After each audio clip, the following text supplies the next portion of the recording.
அண்ணாமலையாருக்கு அரோகரா. அண்ணாமலையை தலைநகராக கொண்டு வல்லாளத்தேவர் நம்முடைய பாரத நாட்டிலே ஒரு சிற்றரசராக, நமக்கு தமிழகம் என்று சொன்னாலே முடியுடை மூவேந்தர் சேர சோழ பாண்டியர்கள் தெரியும். அதை விட அதிகமா கொஞ்சம் பல்லவர்களை தெரியும்.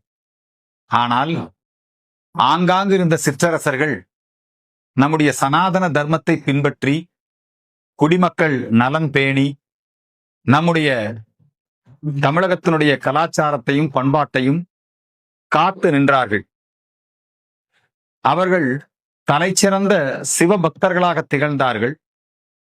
அதோடு மட்டுமல்ல, பிற பகுதிகளிலே நம்முடைய சனாதன தர்மத்திற்கு இஸ்லாமிய படையெடுப்பு, முகலாய படையெடுப்பு, அந்த படையெடுப்பு காலகட்டங்களிலே எப்படியெல்லாம் தமிழகத்தை அவர்கள் காப்பாற்றினார்கள், நாடு முழுக்க அவர்களுடைய அந்த வீர செறிந்த வாழ்க்கையை இன்றைக்கு திரௌபதி 2 திரைப்படத்தின் மூலமாக மோகன்ஜி சத்திரியன் அவர்கள் இதை ஒரு நல்ல திரைப்படமா எடுத்திருக்கார். திரௌபதி 2 திரைப்படம் இப்ப தமிழகம் எங்கும் வெற்றிகரமாக ஓடிக்கொண்டிருக்கிறது. ஒவ்வொரு தமிழரும் கட்டாயம் இந்த திரைப்படத்தை பார்க்க வேண்டும்.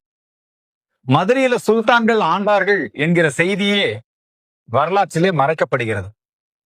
எல்லா கோயில் இடிப்பு, பெண்கள் கற்பழிப்பு, கட்டாய மதமாற்றம், ஜிசியா வரி நம்முடைய நாட்டுல விதித்தது, இதெல்லாம் வடநாட்டுல தான் நடந்தது.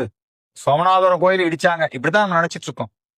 ஆனால் இங்கே நம்முடைய திருவண்ணாமலை திருக்கோயில் இஸ்லாமியர்களுடைய அந்த சுல்தான்களின் ஆட்சி காலத்திலே இடிக்கப்பட்டது.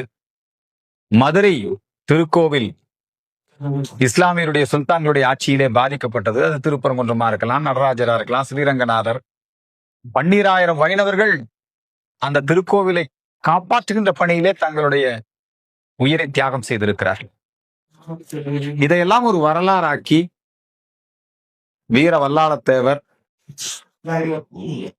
காடவராயன் இவர்களையெல்லாம் கதாபாத்திரங்களாக அமைத்து தமிழகத்தினுடைய உண்மையான வரலாற்றை இங்கே மிக தெளிவாக குறிப்பிட்டிருக்கிறார்கள்.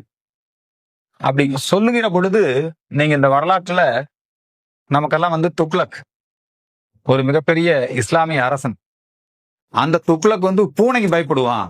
இதெல்லாம் நம்ம இடையில ஒரு திரைப்படங்கள்ல தான் நம்ம பார்த்திருக்கிறோம். இப்ப இதெல்லாம் அந்த சம்பவம் எல்லாம் அதுல இடம்பெறுகிறது.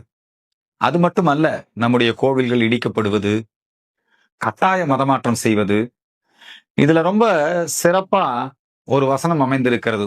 ஒன்றே குலம் ஒருவன்